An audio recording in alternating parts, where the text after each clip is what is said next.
एक भाई ने सवाल ये किया है कि आम तौर पर जब हम नमाज पढ़ते हैं मुसल्ले के ऊपर या जाए नमाज के ऊपर, तो इस जाए नमाज पर नमाज पढ़ने के बाद जब हम उठते हैं तो इस मुसल्ले को या तो लपेट दें या फिर इसका एक कोना जो जाए नमाज का है उसको उल्ट करके रख दें।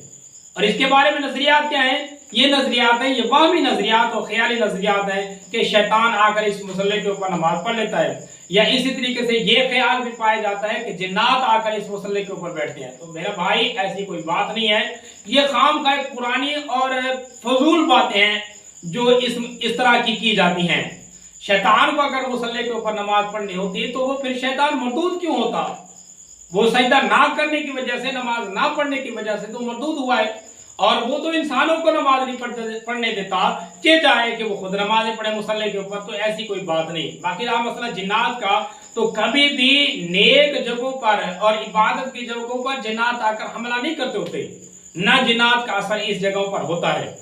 जिन्नात तो वो खबीस और नापाक जगहों पर होती हैं जहां आमतौर पर गलाजत पाई जाती है और नापाकी पाई जाती है। तो ये एक खामखा का अमल है, इस तरह का कोई अमल नहीं। अगर मुसल्ला पीछा पड़ा है और ऐसे ही रह गया है तो इसमें कोई किसी किस्म के कोई